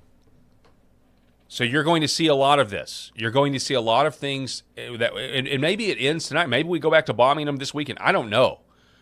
But you're going to see a lot of people twisting not only J.D. Vance's words, but you're going to see them twisting President Trump's words as well. Mike Cernovich says, J.D. said worse about Ukraine, period. Stop the woke scolding. It's tedious and doesn't even work. We're at the point now where you are digging yourself into a deeper hole if you want this to continue. And again, what are the options of continuing this? Boots on the ground, we will take thousands in casualties. The American people have no stomach for it. President Trump does not want another forever war. He has said that. And that's why all of us were not supportive of the war, because we know how these things work. We know once you start something, you don't necessarily control how it's going to end. You don't know what alliances are going to call up. You don't know what the global economy is going to do. And these were people that were saying, Iran is this giant country. They are not the same as in Afghanistan or in Iraq. They are much more technologically advanced and have higher IQs, honestly. Not the same thing. Cernovich again, how many ground troops? Where would they deploy to? Or would the IDF mass mobilize as well? How many Marine battalions? How many tankers are you willing to lose? How high could oil get? How many civilians dying? Those are questions no critic of the Memorandum of Understanding wants to answer. R.N. McIntyre, the truth is that Israel is not sovereign. It can't fight a ground war. The game was always trapping America to fight a war they couldn't, and it failed. Israel is not a serious power, he says, if it can't compel American action. Again, I read that last night, and that's when I was like, yeah, I mean, the word welfare comes to mind. So you're either going to let the president of the United States be the leader of the free world, or you're not. And right now we have an obvious dissolution of what used to be very monolithic. But we have two different goals. And then you look at the 30,000-foot view. This was another good post by Cernovich, who said, one group, during all this when it kicked off in February, one group was saying Trump was blackmailed by Israel. The other group, that those people are panicans. Now it's Trump hates Israel, or Vice President J.D. Vance hates Israel. But it's he says lots of derangement on either side. But by the way, Israel publications now are slamming. They are slamming President Trump now, and I'm going to get to those here in just a moment, just so you can see what exactly is going on now. Let me look at some of these comments in LFA first. Carl Benji. Oh, I thought they owned Trump. So yes, exactly right. You're seeing this. I think we're just seeing more truth rise to the surface. Okay. Logue 23. Hey, Paul, you rock. Thanks, Logan. I appreciate the shout out, brother. I think you appreciate that. Old Dog 1959 writes, I don't have a problem flipping out Mark Levin. Israel is not sacred and holy, and they can get their excrement together like everybody else. Keep them coming, guys. Logan 23. Hey Paul, isn't the Strait open? Will Johnson said it was open. I know it was open a few days ago. I could be wrong on that. I had refreshed a headline and that's what it said, but it did link to a Substack post. I don't know how current that is. The Strait very well may be open still right now. I'm not exactly sure. Although the Gateway Pundit did say, now this was, when was this? This was 10:45 a.m. New restrictions on ships. Iran imposes new restrictions on ships in the Strait because of the fighting and skirmishes. So that may not necessarily mean that it's closed. Okay, so Will could very well be right. I'm not exactly sure. Also, USA beats Australia 2-0. Did you guys see where the Scots are drinking Boston Dry? Old Dog 1959, no, the Strait has been slammed shut temporarily. Okay, so we've got, you guys are news hounds out there while I'm live on the air, so that's good. Now we have this poll here. I don't know how accurate it is. 23 hours ago, Open Source Zone, approval of the preliminary U.S.-Iran agreement, 56% approve, 13% disapprove. It's a Qantas poll from the 16th to the 17th of June, so this week. 56% approve. Now, this is interesting because Fox News Radio this morning when I was coming into the studio, they were saying that 56 or 60-something disapprove. So you're going to have to watch. Fox News is going to push criticism of the Memorandum of Understanding as much as they can.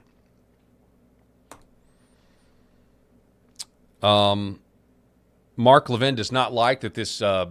Mark Levin does not like that the Times of Israel says that Benjamin Netanyahu is going to use him as a mouthpiece. Jack Posobiec mentioning, well, I'll be oiked at the news. And so Mark Levin, what source? What source would that be? Excrements? My views have been the same for 55 years, Mr. Producer. No matter the president or prime minister. You're both unethical stooges. Yeah. All right, now here we get to the political aspects of it. So Steve Deace, who is generally a supporter of Israel, and he says this is for my Israeli and Jewish friends. So he's trying to give his Israeli and Jewish friends a little bit of advice. He says, who I stand with against the anti-Semitism infesting our ranks, to explain why I do not share their criticism of Trump's deal here. So Day says, I like the deal. But I'm going to give an olive branch to those trying to, you know, these Jewish and Israel friends. I want you to know something. He says, it is Trump's deal. It's not JD's. Trump is president. And CIC, despite attempts by some to use this as a proxy for 2028 by claiming otherwise. And take my advice here. If you prefer Rubio in 2028, the worst way to try and make that happen is to make Israel the key distinctive issue between he and JD. That will only feed the anti-Semitism we oppose, while also effectively branding Marco as Israel first before the nihilistic voices we are confronting do it themselves. This is a warning from a friend. But you never know. From what I'm seeing, a statement like that, they could anathematize Steve Deace before the end is over. Say, Steve Deace is an anti-Semite for even saying that. I could easily hear somebody responding there to that from what I'm seeing online. Obviously, I haven't seen that specifically referred, about Steve Deace, but that is. It's interesting. So they're saying right now, because there are so many people out there trashing JD last night and all saying, Marco Rubio, Marco Rubio, Marco Rubio, we've got to back Marco, we've got to back Marco. And he is saying, guys, you are not keeping your powder dry, and all you're doing is actually making JD Vance the front runner of front runners for 2028. From a political standpoint, Steve Deace is exactly right. That's exactly why they're saying, if I were J.D. Vance, I would send the neocons flowers, because their reaction to this is actually helping him.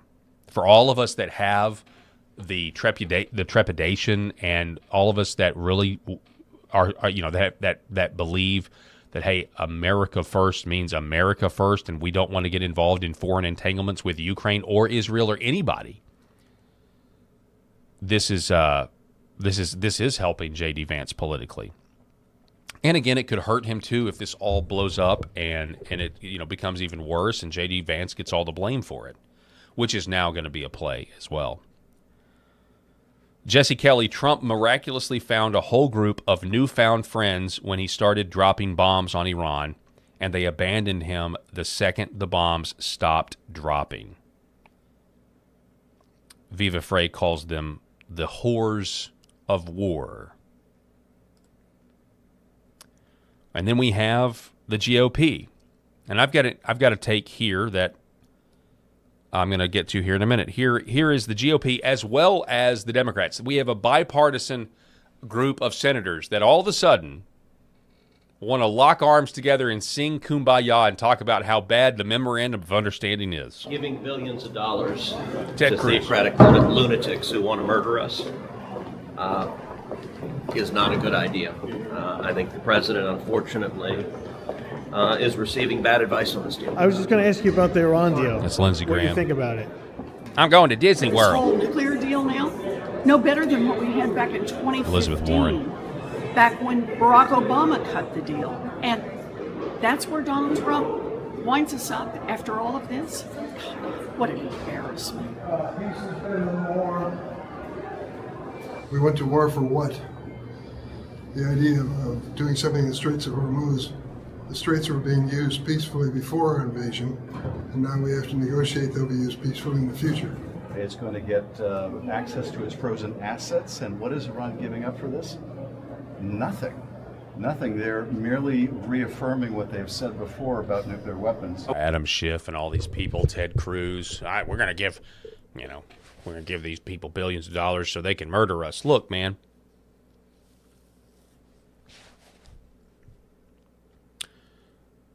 You either come out for ground troops and thousands of Americans dead in another 20-year war and sectarian Iranian violence. You either come out for that, or you come out for a nuclear strike where we lose all moral clarity for the rest of our country's existence. Or you take a deal because the cards are what the cards are. The topography of the Strait of Hormuz is what it is. And this is why we haven't done this. Every time it's been proposed, we rejected it because of this very rock and a hard place that we are now in. So, yeah. It is what it is. I mean, I'm sorry you don't like it. You're not getting the result because the result was never just some sort of limited kinetic action. That was what we were told. I believe that's what, Trump and J.D. Vance, they didn't want a 30-year war. But the people telling them to do this thought that this would get us into where we can't, we've got to commit fully and we've got to go in with ground troops. Which would essentially turn President Trump into another George W. Bush. J.D. Vance knows that. Trump knows that. Hexes knows that. Rubio knows that.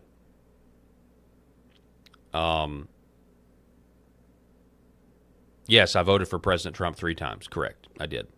Logan 23. Did you vote for Trump all 3 times? Yes, I voted for him all 3 times. During the primary, I backed... let's see.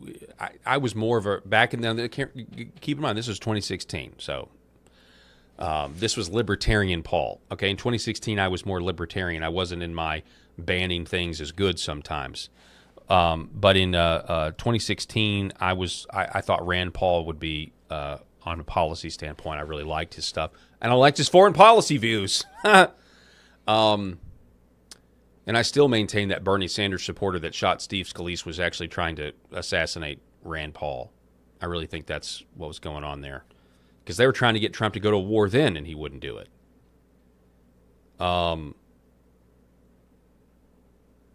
But anyway, yeah, there was a time when I voted for Trump in 2016, but there was a time after he won the nomination, I was kind of wooed by the never Trump idea of things, you know? Just because I was mad I guess at that point, ironically enough, Ted Cruz was it was between Ted and Donald, and I was just mad because Ted talked about the Constitution, Donald Trump didn't talk about the Constitution, and I was in this talk radio bubble back in 2016. I was on talk radio every day, and the talk radio, that's curated by the Drudge Report, and it kind of gives you everything you're supposed to talk about, and it ends up being just a crutch, and it was. And there's other crutches now, too. X is certainly one of them, as most of my articles are X articles. But I was mad for about a week, and considering, just not voting. And then Hillary Clinton, opened her mouth, and you're like, oh, my gosh, okay, I'm going to vote for President Trump. Or I'm going to vote for Donald Trump. And so, I voted for him in 2016, kind of just got nothing else to do. Enthusiastically voted for him in 2020. Enthusiastically voted for him in 2024. So that's kind of my journey. But no, I didn't. I voted for him all 3 times. Here's the thing, though. Do you remember the article we covered yesterday in the Daily Caller? The article yesterday in the Daily Caller said, senators behind closed doors say they hate Trump, and they hate him so much that they will never support the SAVE Act because they hate Donald Trump personally. Do you remember that?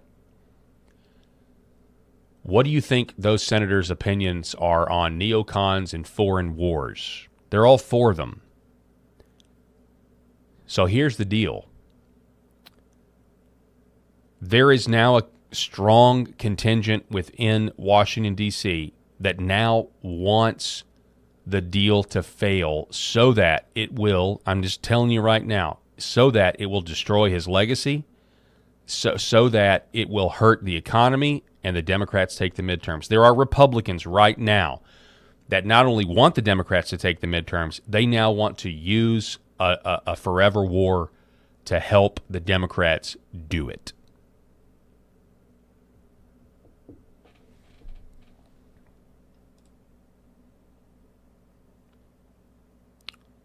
Here's something that'll illustrate the debate for you. Rod Dreyer about J.D. Vance. But is he wrong? I'm a Christian Zionist, an unapologetic supporter of Israel, but I have a bad feeling that Vance is describing geopolitical reality here about how Israel needs to listen to America on this and stop the nonsense. Rod Dreyer says, I'm a Zionist. I think Vance is right. Quote, I hate it, but we have to deal with reality. We have to deal with geopolitical reality. So John Podhoretz says the geopolitical reality that Jews have to cope with anti-Semitic Catholics with real power is 2 millennia old, is 2,000 years old. Now, that's kind of a mask-off moment here. It's like everything's fine. Everything is fine. We're all fine. We all sing Kumbaya until you say no one time. And now all of a sudden it's like telling a woman no. The one thing you're not supposed to do. It's the unspoken blasphemy law in our society. You can't tell women no. And apparently you can't tell the nation state of Israel no. Pretty crazy here. Matt Walsh, really impressed by the clips of J.D. Vance from this week. Incredibly talented and very gifted communicator. And he's actually a conservative. More than can be said on all of the above points about most Republicans. Yeah, keep that in mind. Now here is Eric Weinstein. Eric Weinstein is Jewish. He says Israel, which I love, needs to snap out of its delirium ASAP. So it's not all Jewish people that are attacking J.D. Vance and President Trump. He says J.D. Vance is sending a message. Israel needs to listen, not respond, not argue, but listen. Bibi needs to be out of office. The new prime minister needs to understand that hybrid war / cheap drones and missiles changed everything. Wow. And again, it's that same clip that's been circulating where all JD said was, hey, guys, Trump is your ally. Don't criticize him. Don't criticize the deal. Don't, because you're actually isolating even further a guy who is on your side but just doesn't agree with your strategy, tactics, and goals at this point. He wants to get the global economy humming again, and he wants to win the midterms. But in Israel, this is what they said yesterday. Today, at the newspaper owned by Trump's biggest donor, Miriam Adelson, quote, "You could have been the greatest president of all, but you failed. Mr. President, you have gravely harmed the human interests of the enlightened world, and you may be remembered forever as the president who brought about America's humiliation. You betrayed us, the Israelis, and in a single moment, the contempt you once faced suddenly seems so justified and logical," Danny Zakin writes to the U.S. president. So that's an Israeli publication saying that because of Trump's memorandum of understanding that he signed, they're saying that he betrayed the Israelis.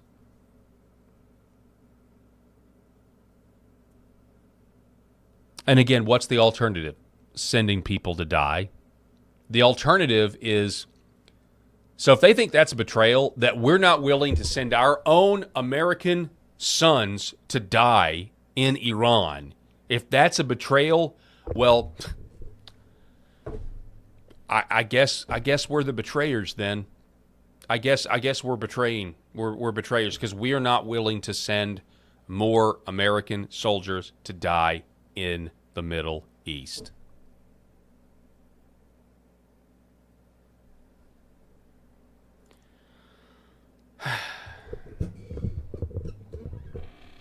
What is this tweet here? Yeah, so here's another clip. Here's President Trump. This is also making Mark Levin furious. This is more from that. Is this the Axios report again? If it weren't for Donald Trump and Bibi Netanyahu worked well with me, but he will tell you, we're the ones with the guns, we're the ones with the whole deal, we're the ones with the B-2 bombers, etc. If it weren't for Donald Trump, Israel would have been eviscerated. Your relationship with Netanyahu's... It's good, but we have to keep him a little bit sane. Are you going to be able to control Israel from attacking Lebanon? Yeah, I will be. I mean, How? I wonder. They have a lot of respect for me, and they do as I say. So that's an extended clip from what we covered yesterday or earlier in the show. And the extra stuff we got there is President Trump saying, "I have to keep Bibi Netanyahu sane." Another way to say that would be, I have to keep Bibi Netanyahu from being crazy, which, by the way, is what he called him like 3 weeks ago. And he said, not only are you an effing idiot, you would be in jail if it wasn't for me. What are you doing? And now he's clarified even more, and he said at the G7 this week a couple of times that you don't fight Hezbollah by knocking down entire buildings with civilians in them. That's not how you fight Hezbollah.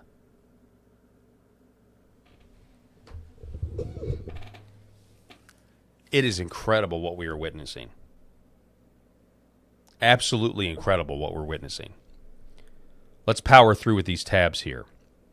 Mark Levin.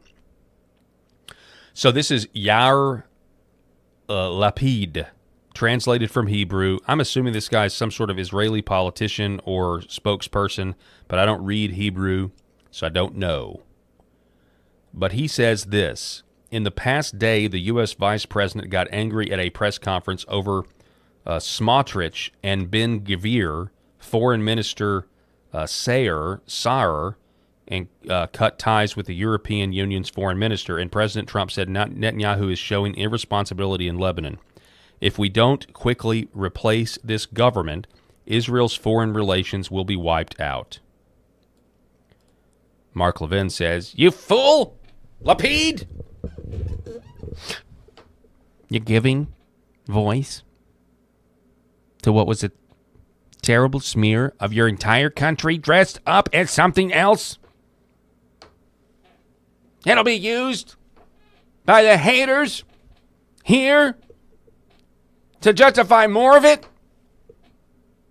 Mr. Producer, I'm getting better at it. I'm getting better at it. Then we had this. In the wake of the fighting, in the wake of the fighting last night, we got this from the same guy that was just called out, Ben Gvir, says, for every tear of an Israeli mother, 1,000 Lebanese mothers must weep. All of Lebanon must burn. How are you going to get the Strait of Hormuz open with that kind of attitude? That is crazy. All of Lebanon must burn. For every tear an Israeli mother, 1,000 Lebanese mothers have to cry. How do you do this? How? What is the path forward with that? That is crazy. By the way, this post violated the X rules. However, X has determined that it may be in the public's interest for the post to remain accessible. Wow. Elon Musk for the win. Elon Musk for the win. This is incredible. They're allowing his comment to remain up about Lebanon burning, which is showing in some of the an Israeli official's official stance on what they want to happen, on their mentality, on their disposition. Kind of a genocidal disposition, if you ask me. And X says it violates our terms of service, but we're leaving it up because it's in the public's interest to know what's going on. More information is better. That is Elon Musk for the win. Glenn Dean says Elon is a wild card. That is so crazy to me. I just now noticed this. That is nuts to me that they've left the post up because they know it is so bad that they have to let the people see it so that the American people know exactly what the conflict is. That is crazy. Robert Barnes says, you belong in a prison asylum. Wow, they're leaving it up. That is crazy to me. I'm sorry. That is a man. Hang on a second. That is a huge data point there. That's a huge data point in the geopolitical shift that we are currently witnessing. That is crazy. Then we go back and forth here. Okay, so Dana Lash, really pro-Israel, really against the memorandum of understanding. She says about Joe Kent, he's totally okay with Iranian-funded Hezbollah attacking northern Israel, though. He just wants them to take it so he can pretend that Iran isn't violating the ceasefire by continuing to terrorize the area. Again, obviously, I don't think anyone's disputing that Hezbollah is fighting, but the issue now is the land grab, the Israeli land grab that has taken place. And by the way, people are now even saying, there are now the message somehow has gotten out because you have people that knew nothing about what was going on in Gaza, and they're now average people are like, why is Lebanon involved all of a sudden? So public opinion, I think, and again, what do I know? I'm just saying, I suspect public opinion is changing in a big way. Now, Joe Kent, who took all this criticism because he resigned, because he could no longer prosecute the war, right? He could no longer do his job because he didn't agree with the war in the first place. But he does say something here that caught my eye. He says, for the memorandum of understanding to hold and result in lasting peace, we must restrict aid to Israel immediately and make it clear that we will not defend them should Iran opt to strike in response to Israel's attacks in Lebanon. Israel has not responded to our verbal and written demands. That is not going to change unless we change it by action. Israel claims sovereignty and continues to threaten our peace deal, yet they rely on us to bail them out. We have to respond accordingly and stop the cycle once and for all, lead with action, remove their leverage, otherwise they will not take us seriously. So, I know there may be a lot of you out there that, were not on the, were very mad at Joe Kent when he came out and resigned in the middle of all this. But he's proposing, he's not the only one saying this. and again, President Trump saying they're going to do what I say. Well, what happens if they don't do what you say? There are other ideas you can consider to make Israel do what you want to do so the strait stays open and we don't have a global depression, and we can focus on America, and we can focus on the domestic policies. We can continue to focus on holding our corrupt government accountable and stop this nonsense. And I'm probably too optimistic. Forgive me, I'm probably too optimistic on that, but I'm going to be optimistic anyway. I'm not going to black pill. The Last Refuge. This was an interesting comment. I'd say I feel like this show, I know I use a lot of other people's content, but I'm trying to put together a tapestry for you because I think there are some really good ideas that maybe you don't see on other shows. He says, I carry a general ambivalent sense about the Iran stuff, and I have no idea why. He says, that said, this is what's actually going on right now. He says, teaching the Iranians a new strategy and how they can hold the world hostage with control over the Strait of Hormuz, and the newfound discovery about using that leverage to politely confront and damage Israel reputationally, while simultaneously never having to exert any military action, is quite remarkable. It's an insurgency mindset with a strategic political component that will likely prove much more effective than anyone ever thought possible. As long as Israel keeps killing people, Iran will shut down oil flows. If Israel stops killing people, Iran will reopen the strait. The pressure from the world upon Israel will be 1,000-fold more effective than a kinetic weapon. Iran will remove Netanyahu from power simply by exerting power in their own backyard. So what they're saying here is this meltdown, this belligerence, you're actually digging your own hole deeper. You're digging your own grave here. Of course, none of this matters if the United States capitulates and doesn't if we capitulate and just allow Israel to do whatever it wants in this, then none of that matters. But if we do something about it, we're talking about a sea change. Okay, so let's talk about anti-Semitism, okay? Let's talk about it. J.D. Vance goes on with Allie Beth Stuckey. Now, I want you to, before I play this clip of Allie Beth Stuckey and J.D. Vance, I want you to read, this is Benjamin Domenech. Benjamin Domenech is on Fox News all the time complaining about the Memorandum of Understanding now. And he says, what you're about to hear, J.D. Vance, he says what you're about to hear is Israel derangement syndrome with the vice president. Batya Ungar Sargon says, a major silver lining of this difficult week has been the total unmasking of the vice president. So there's this coordinated attack on J.D. Vance, calling him and what he's saying, calling him basically an anti-Semite. J.D. Vance, though, so keep that in mind. They're basically saying now that what you're about to hear from J.D., this is a new clip, is anti-Semitism. I'm going to play it for you, and you tell me who's the more reasonable in these two takes versus what J.D. Vance actually says. And so I do think that sometimes, advocates of Israel or pro-Israel people in the United States make two critical mistakes.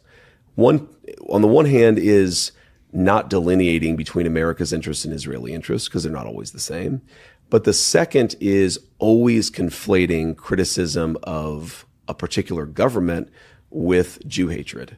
Because if everything is Jew hatred, then nothing is Jew hatred. I actually think Jew hatred is very bad, which is why I think we have to be very careful about not calling it's kind of like how progressives for 20 years called everything racist.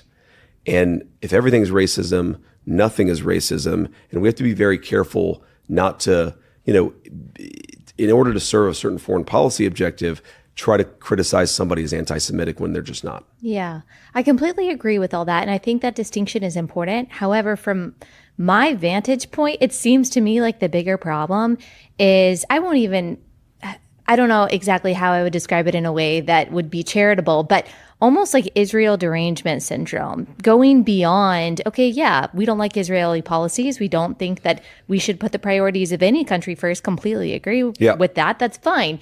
But the obsession that some people have, I would say on the right, with blaming all of their problems on Israel, all of their disagreements with Trump on some secret Israeli influence.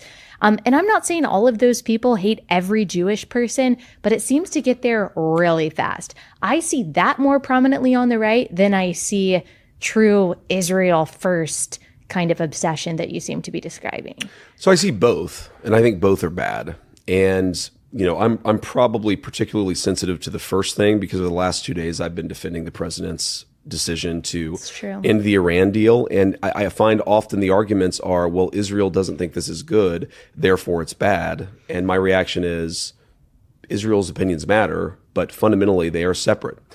But you're right. I mean, there are certainly people who take every frustration with the Trump administration, every policy disagreement becomes because of Israel. And that is absolutely wrong. And again, I think that is one of those things that can bleed into some very dark places. Yeah. So I think that it's upon us as leaders, as public commentators, to just try to be very rational about this, to try to distinguish what is legitimate disagreement from ethnic hatred.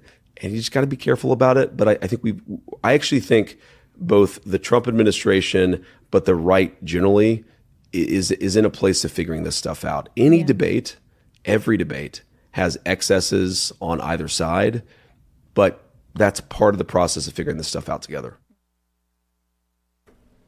So the reaction to that clip, yes, there are people that are like, every time you wake up in the morning and stub your toe, it's the Jews' fault. There are those people out there. There's also the people that are saying any criticism of Israel's anti-Semitism then there's no such thing as anti-Semitism. I mean, like, you're basically hurting yourself. You're doing the racist thing. Woke Wars 1. Now we're in the middle of Woke Wars 2, according to some. J.D. Vance, though, is saying, but we can walk a tight rope here. We can have these discussions and actually figure it out on the right. We can figure this out on the right without being anti-Semitic. And the response from that rational, I believe, statement, and actually a really helpful summary of the debate that is going on. The answer to that is Israeli derangement syndrome with the vice president. They're basically saying that J.D. Vance is now an anti-Semite because he openly criticizes Israel and how they are behaving in light of taking so much of our own taxpayer money to support themselves. I really want your comments on that. What do you think about that? It's kind of, I thought it was a very good statement. Let's see here. What do we have in the comments section?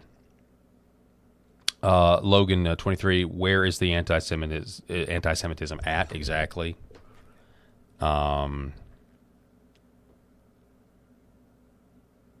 Let's see. What else do we have? Well, anyway, let me know. I don't see how you get. I don't see you out of that. I don't see how you get these reactions. And the reactions themselves are just going to make people even more suspicious. A major silver lining of this difficult week has been the total unmasking of the vice president. And that clip is an unmasking. What did he say in there that is immoral or wrong other than he's standing up for America as the sovereign? As the sovereign. Okay, so I don't know. It's crazy to me. Let's see, what else do we have here? More of Mark Levin show. I don't want to listen to that. I'm bored. What else do we have? Yeah, JD. lost my hats. Anyway, we're going to take a break.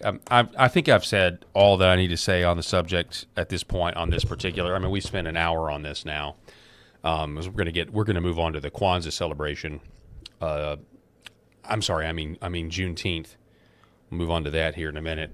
Kind of get your thoughts on that. But before we do, we're going to take a break, and I just want to remind everybody about these red light panels. You hear me talk about them a lot. You hear the ads, but red light therapy can. I think red light therapy can drastically heal your body in ways that you can't even imagine. This is called photobiomodulation. Okay, and you see it right there. Photobiomodulation is something that stimulates the mitochondria of your cells. Now, these particular red light panels from Red Vive Health do all kinds of things. There's anti-aging benefits. It can help your hair regrowth. It can relieve your eye fatigue. One of the things that I do on this channel, I mean, obviously I'm in front of screens all the time. I've got these giant white lights above my head right now as I'm doing the show. The red light is so nice to your eyes in a way that you don't even know. Increased testosterone. Hey, guys, it does. It works. The testosterone increase with this red light, it's a family show, but you can. I think you can intuit what I'm talking about. Okay, so just think about that. What the red light does is it increases blood flow to all parts of your body. The near-infrared light stimulates the mitochondria of your cells, penetrates to your organs, your bones, your deep tissues, your subcutaneous fat. It makes your body think you've had a workout when you actually haven't. That's why it's so good at healing. It's so good at arthritis relief, pain relief in general, inflammation, cellular energy. I want you to give it a try now. You will not be disappointed. They have financing available. You can try this for 60 days and send it back. 2-year warranty. It's incredible technology, and I want you to give it a try. But in order to give it a try, you have to go to redvivehealth.org/Paul. That's redvivehealth.org/Paul, and you will save. I know they're not cheap, folks, but they're not cheap because they work. 35% off with my promo code Paul. That's redvivehealth.org/Paul. For centuries, light has been used to heal.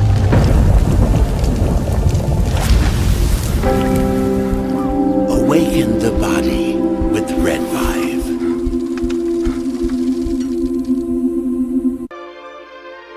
I had 5 units that I purchased for the practice right out of the chute. Well, those went the first week that I got back to Houston. So then we ordered another 5 and then another 5. And I think over the next, 6 to 8 weeks, we had ordered like 35 units. And they're gone. They're still gone out of the practice. So we're excited about moving more of these units for our patients because they need them. And so when you bring in new technology and your staff's thinking, oh, this is another thing that I need to handle during the day, I think it's a good idea to give them a little incentive. And I do it as a team. So if one person does well, the whole team does well. So they all support each other. And they got really excited about that. They love it. They'll bring a unit in, turn it on, put it on the patient's foot or leg, and they'll tell the patients, be sure to talk to Dr. Parker about red light therapy. And the patient will say, red light therapy, yeah, I've heard of that, And so I'll walk in and my nurse is she'll tell me, I've spoken to Mrs. Jones about this red light therapy, and she's really excited about it. So Red Vive has been fantastic for our bottom line. My name is John, and this is my beautiful wife, Lori, and this is our Star Wars Ewok. His name is Scout, and we have Scout for about 11 years now, and we started noticing about 3 years ago he started slowing down. He was unable to jump on the bed. He was kind of a little bit grumpier, and when my daughters, Macy and Mariah, would take him on walks, he would walk for about 30 yards, and then he'd lay down, and they'd carry him the rest of the way. So I heard about Pet Club 24/7 and about the products from a gentleman that I really trust and share a friendship with. And he mentioned to me that they have products that are going to help him with his arthritis, help him build his immune system. And I said, okay, no problem. Let's try them out. And I kid you guys not, within about 2 to 3 days, we started noticing a little difference. And then we took Scout on a walk probably about a week after we started using the products, the mush puppies, and he would walk the entire way. He would walk at least a mile, and it's just been completely amazing. He's a new dog. He's 11 years old, which is around 80 years in dog years, and he's just happy. He's more energetic. He's not the grumpy old man he used to be, and we're just so thankful. And it was perfect timing because we lost our boxer Yankee about 1.5 years ago, and it was really hard on us. So I'm so thankful for Pet Club 24/7 for the products that they offer. Imagine if you could have your best friend around one more day or one more week or even one more year. I'm so blessed and thankful that we were able to find this company and find these products for Scout. So thank you guys. Give it a shot. We appreciate you. God bless everyone.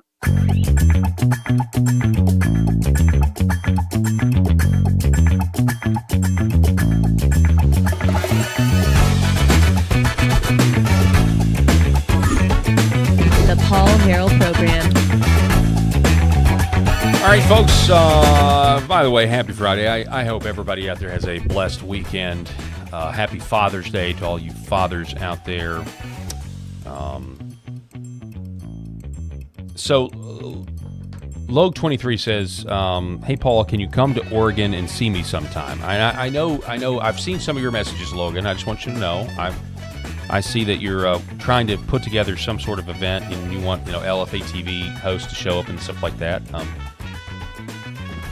I'm not. I mean, I'm willing to listen and open anything, but I can't just fly to Oregon and hang out. Just on the fly, if you will. And number one, that that's first of all, I hate flying. That's the first thing. Not because I'm afraid of it, but I can't stand flying commercial anymore. It just makes me black pill on humanity, and I shouldn't do that. But number two, the Paul Harrell program currently operates on a shoestring of a budget, and so I can't be jetting off to Oregon anytime soon. So, but I appreciate the thoughts. I appreciate you listening. Bad Moon, Paul Harrell, happy Father's Day. Hey, thank you for that, and thank you guys for everything, and happy Father's Day to all of you guys. Fathers are what make the world go round. Obviously, they really do.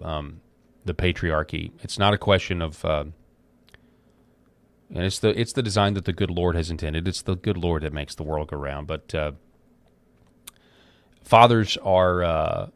It's not a question of patriarchy or not. Really, it's what kind of patriarchy are you going to have, and that really is. That really is the truth. It's very much a binary choice, and a Christian patriarchy actually loves God, and then in turn, ideally, would love your neighbor as yourself in a more in a way that's just better for everybody, honestly. But it starts at the home. It starts with the individual and building something with your wife and building your families and raising them in the fear and admonition of the Lord. And so many things have been taken over by feminists, right? But ultimately, the patriarchy is still there, but it's just a feminine version of it where, women are actually more likely to be victims and that sort of thing. And then you also had the feminist infiltration of the church. It's kind of a trope now, and I don't know if it happens as much, but there was a time when men were noticing that on Father's Day, the sermon from the pulpit would be kind of trashing fathers and excoriating them for not doing what they should be doing. But yet Mother's Day gets treated totally different, and there's very rarely sermons in our modern context about how the sins that women tend to commit, like not submitting to your husbands and that sort of thing. Fundamentally, I just think the whole idea of trying to tailor a sermon to a specific day on Sunday is not my cup of tea. I would prefer just, hey, start preaching through a book of the Bible, and whatever verse is on whatever day we've designated Sunday, which Sunday is a holy day, 52 holy days a year in the Christian church. Just come together and worship the Lord. And on that, that's where I want to say it is the weekend. It is Friday, so Find a church that preaches the death, burial, and resurrection of Jesus Christ and his mighty ability to save sinners. If you don't go to church, please find one. I was talking with a listener who was on our YouTube channel, the Paul Harrell Program YouTube channel, and I had said this last Friday, and he says, he goes to church and he worships God throughout the day and wherever. I'm sorry, he says he doesn't go to church, but he worships God throughout his day and in all that he does and that sort of thing. And I think that's fantastic that he does that. But I tried to encourage him. Number one, I'm thankful that he listens to the show, and he may be listening right now. But I commented in the YouTube chat, and I said, hey, that's great, but consider that there's something, obviously it's biblically commanded to not forsake the gathering of the brethren, but it's actually good for you. There are benefits to you personally and to those around you from assembling with the saints and worshiping God on the Lord's day. There are benefits of that. So don't deprive yourself of that, even if you're in this guy's in a leftist hellscape. And so there will be lights in that darkness. And find a church that preaches the death, burial, and resurrection of Jesus Christ. And also consider this kind of free roaming Christianity where I don't want to join a church or be accountable to a church or anything like that. Consider you're also depriving yourself of the body that needs you, that needs to go to battle with you, that needs you there also. Don't deprive yourself of other saints that need your own wisdom or help or service in this battle, in this spiritual battle, where every Sunday we gather to protest the lies of the world, the devil, the lies that our flesh, that we tell ourselves that we are guilty of believing from time to time. And we come and we put it all aside and we say that Christ is supreme, Christ has dominion over all the earth, will have dominion over all the earth. And we come together and we praise him for saving sinners like us. And we are called to do this every single week.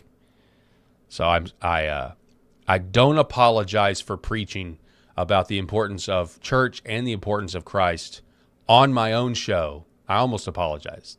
I'm sorry if I seem preaching. I don't apologize. It's my own show, and that's the way I like to end it. So, Eileen Jimenez, great show, Paul. Thank you, Eileen. I appreciate it. I appreciate all of you out there for watching, all of you out there for listening. Before we go, I do want to give a shout out to our sponsors, New Horizon Real Estate, Red Vive Health, Gateway Sight and Sound, Pet Club 24/7, and Sherrod Chiropractic. God bless. I will see you guys Monday early because I'm filling in from LFA TV. I'm filling in for Jeremy Harrell's show on Monday and Tuesday. So you'll be hearing me 4 hours. I'll still be doing my normal show at 3 Central, but Monday and Tuesday I'll be filling in for Jeremy as he's on vacation. God bless. We'll see you next week.